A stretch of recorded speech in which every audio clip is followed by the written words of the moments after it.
দুধ রুটিটা ভালো করে আমার কলা দিয়ে মেখে শাশুড়ির কাছে এসে পম্পা বলল, মা, রূপকে একটু খাইয়ে দিন না। পম্পা দেখলো আলো দেবী শুয়ে আছেন, আর পাশে বসে খেলছে পম্পা 3 বছরের ছেলে রূপ। এক ছেলে এক মেয়ে পম্পার। মেয়েটা 10 বছরের মাথায় এই ছেলে হলো। হলো না বলে আনতে হলো বলাই ভালো। পম্পার কোনো ইচ্ছে ছিল না আবার আরেকটা বাচ্চা এত বছর পর। যে আছে তাকে নিয়ে দিব্যি চলে যাচ্ছিল পম্পার। কিন্তু ওর পরিবারে চলছিল না, রোজগার অশান্তি। শাশুড়ির সাথে পম্পার ঝামেলা, পম্পার সাথে ওর বরের ঝামেলা। মাঝখান থেকে মেয়েটা ফ্যাল করে তাকিয়ে থাকতো। ও যেন ভয় কুকড়ে থাকতো সারাদিন। তাই বাধ্য হয়ে পম্পা আবার কনসিভ করেছিল। ভয় ছিল পরের বাচ্চাটা আসলে যদি প্রথমটার প্রতি কোনো অনীহা জন্মায়। কিন্তু কিচ্ছু কমেনি। উল্টে যত দিন যাচ্ছে ওকে আষ্টে পিষ্টে জড়িয়ে ফেলছে পম্পা। আলো দেবী কোনো রকমে উঠে বসে রুটির বাড়িটা টেনে নিতে নিতে বললেন, তুমি কোন রাজগার্যে যাচ্ছ যে ছেলেটাকে খাওয়াতে পারবে না? ছেলেটার দিকে তো মন নেই তোমার, শুধু মেয়ে করলে হবে? আলো দেবীর অনেকখানি বয়স হয়েছে, আজকাল একটু কথা হলেই মেজাজ হারিয়ে ফেলেন। সেখান থেকে শুরু হয় বুকে জাম, তারপর বাড়াবাড়ি। অনেক ডাক্তার দেখিয়েছে উজ্জ্বল, আলো দেবীর একমাত্র ছেলে, সাথে পম্পার বর। সব ডাক্তারের একটাই কথা, হাই প্রেশার থেকেই এই চাপ ধরে। যখনই এরকম হয় একটা ওষুধ দিয়ে দিতে হয়। ওষুধটা হাতের কাছেই রাখা থাকে। উজ্জ্বল একটাই অনুরোধ করেছিল পম্পার কাছে, আলো দেবী যতই খারাপ ব্যবহার করুক পম্পা যেন উত্তর না দেয়। পম্পাও চেষ্টা করে মানিয়ে নেওয়ার, কিন্তু মেয়ের সম্পর্কে কিছু বললে মাথায় রক্ত উঠে যায় ওর। পম্পা বলল, ছেলেটাকে তো আপনি প্রাণ দিয়ে ভালোবাসেন, ওর বাবা বাসে, আমি মা, আমিও বাসি। কিন্তু মেয়েটার ভালোবাসার লোক অত নেই, তাই সবারটা আমাকেই বাঁচতে হয় একা। আলোদেবী চিৎকার করে বললেন, ভালোবাসার মধ্যে হলে নিশ্চয়ই বাঁচতাম। কথাটা বলেই চামচ দিয়ে ছেলেটার মুখে রুটির মিশ্রণটা দিলেন আলোদেবী। পম্পাটাকে কাটা জ্বলে যাচ্ছে, কিন্তু কিচ্ছু বলতে পারছে না। এক্ষুনি নাটক শুরু করে দেবে। মেয়ের নামে কিছু বললে কান্না পেয়ে যায় পম্পার। ওই মেয়ে ওর বেঁচে থাকার শক্তি। পম্পা তাকিয়ে দেখলো রূপ খাচ্ছে আর টিভি দেখছে। সকালটা খুব ব্যস্ত থাকে পম্পা, তাই সকালের দিকে ঘন্টা দুয়েক এই ঘরে টিভি চালিয়ে বসিয়ে রাখে ছেলেকে। তারপর সারাদিন দুটোকে পম্পাই সামলায়। ছেলে চুলটা খেটে দিয়ে চলে গেল পম্পা। রান্নাঘর থেকে মেয়ে রুটির বাড়িটা নিয়ে ঘরে গিয়ে পম্পা দেখল রূপা খাটে পা ছড়িয়ে বসে একটি কাগজের লাল রং ঘষছে। সামনের চুলগুলো কপালে পড়েছে, তাই চোখ দুটো পিটপিট করছে। মুখটা হাঁ করে খুব মন দিয়ে সূর্যের রং ঘষছে রূপা। চোখ তুলে পম্পাকে দেখেই এক মুখ হেসে ফেলল।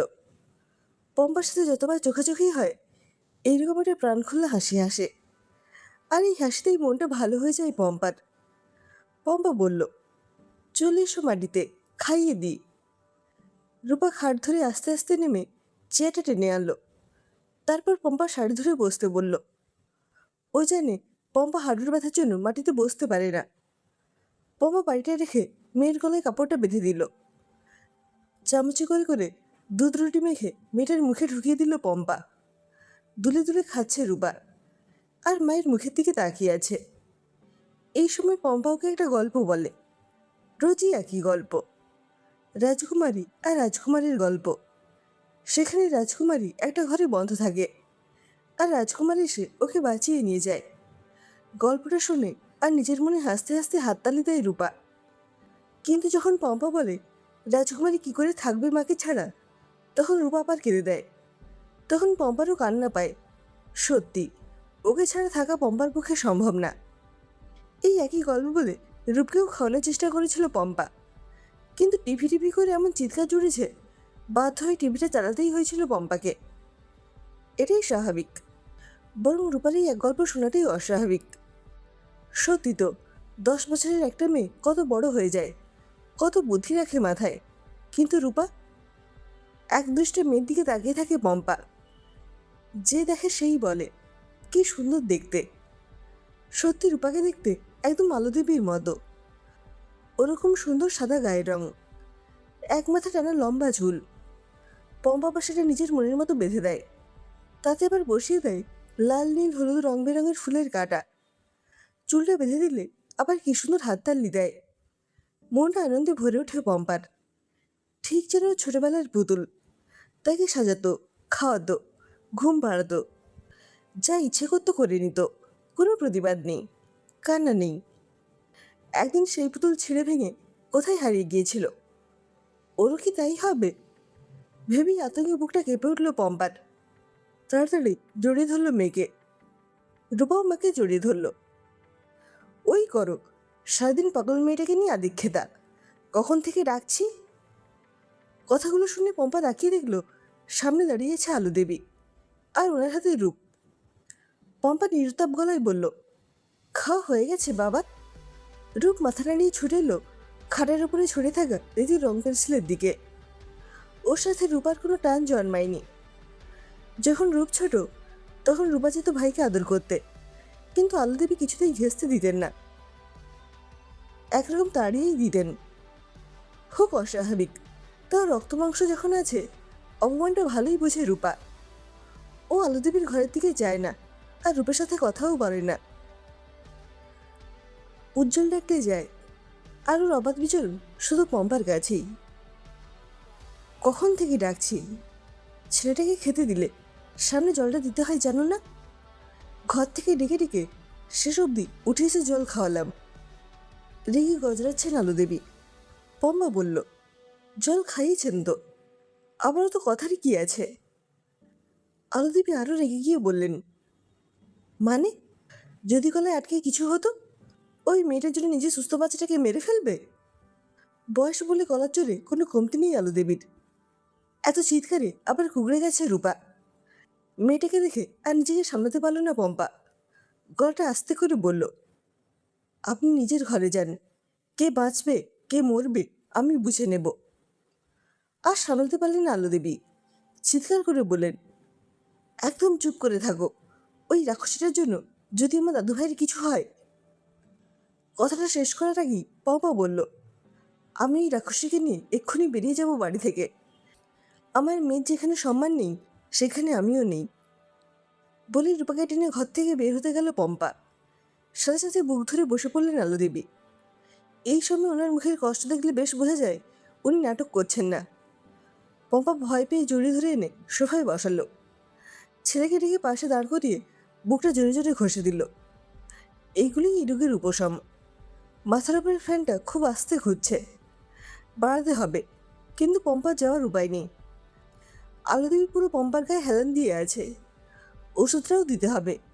কি করবে ভাবছে পম্পা।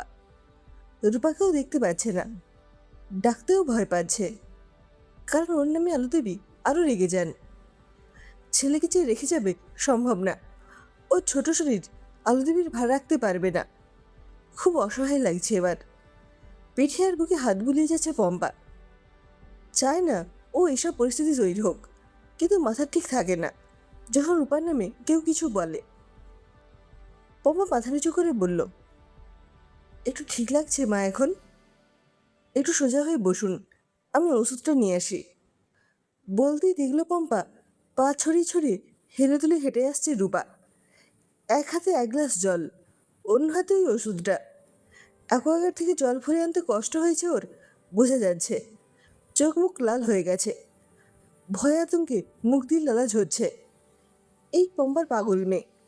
ডাক্তার কত সাবলীলভাবে বলেছিল ক্রোমোজোমের গঠনটা ঠিক নেই ওর শরীরে, তাই ও একটু অন্যরকম।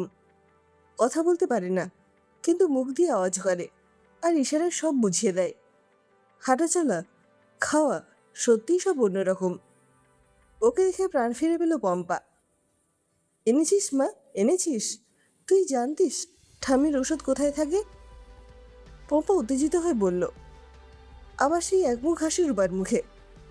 খুব ভয় পেয়েছে বোঝা গেল, কিন্তু তাতেও হেসে যাচ্ছে, একটা সরল অন্যরকম হাসি। মেয়েটাকে কাছে রেখে এনে দাঁড় করিয়ে দিল। তারপর আলুদেবীকে বলল, মা একটু মাথা তুলুন, এইখানে হেলান দিন, এখানে। আস্তে করে রূপার গায়ে আলুদেবীর মাথাটা রেখে দিল পম্পা। তারপর ওষুধটা খাইয়ে জল খাইয়ে দিল। কিছুক্ষণ পরে পম্পা বলল, ঠিক লাগছে মা? আলুদেবী হুম বলতেই পম্পা গলায় আবেগ জড়িয়ে বলল, মা, এরকম রেগে যাবেন না। যে এসেছে তাকে নিয়ে তো বাঁচতে হবে, বলুন। ওর কি দোষ মা? জানেন, আজকেও ছুটে গিয়ে আপনার ঘর থেকে ওষুধটা এনে দিল, তাই আপনাকে ঠিক করতে পারলাম। বলতে বলতে কেঁদে ফেলল পম্পা। আলোদেবীর মুখটা শান্ত লাগছে। ঘাড় ঘুরিয়ে দেখলেন উনি রূপার বুকে মাথা দিয়ে আছেন। রূপা হাত দিয়ে জড়িয়ে রেখেছিল আলোদেবীকে। আলোদেবী দেখছে বলে হাতটা একটু আলগা করে দিল। আলোদেবী এপাশ ঘুরে দেখল রূপ দাঁড়িয়ে আছে। বোঝা গেল প্রাণের প্রিয় রূপকেই খুঁজছিলেন। ওকে দেখে নিশ্চিন্তে মাথাটা আরো রূপার বুকের ভেতর ঢুকিয়ে চোখটা বুঝলেন। রূপ কি বুঝলো জানেনি, শুধু চিৎকার করে হুম হুম করল। আলোদেবী তাকিয়ে নিজের হাত দিয়ে খুব আলগা করে হাতটা ধরল রূপার। রূপা নিজের হাত দিয়ে আরো চাপড়ে ধরল আলোদেবীকে। চোখ দুটো জুড়িয়ে গেল পম্পার। এইটুকুই তো চেয়েছে ও, ওর মেয়েটাকে সবাই ভালোবাসুক। ডাক্তার বলেছে ওর আয়ুর কোনো ঠিক নেই, কয়েক বছর বাঁচতে পারে, আবার অনেক বছরও বাঁচতে পারে। আলোদেবী সহ্য করতে পারতেন না রূপাকে, কিন্তু আজ মুখটা দেখে মনে হলো তারও কোনো অভিযোগ নেই। মৃত্যুকে যে সামনে থেকে দেখেছে সে জানে কি ভয়ঙ্কর হয় মৃত্যু। আর ভগবান হয় সেই মানুষটা যে সেই মৃত্যুর সামনে থেকে বাঁচিয়ে আনে তাকে। প্রাণী বেঁচে রূপাকে ভগবান ভাবছেন আলোদেবী। কত শান্তিতে ওর বুকে শুয়ে আছেন। আর রূপাও আনন্দে উত্তেজনায় মুখে কত রকম ভঙ্গি করছে। ও তো অস্বাভাবিক না? অস্বাভাবিক হলে ওষুধ খুঁজে জল ভরে আনতে পারত না। ও অনেকের থেকে বেশি স্বাভাবিক। ও স্পেশাল, খুব খুব স্পেশাল। পম্পা রুমালটা মাটি থেকে তুলে মুখটা মুছিয়ে দিল রূপার। উত্তেজনায় মুখ থেকে লালা গড়িয়ে পড়ছে। তারপর মেয়ের মাথায় হাত বুলিয়ে ধরা গলায় পম্পা বলল, শোনা মা আমার,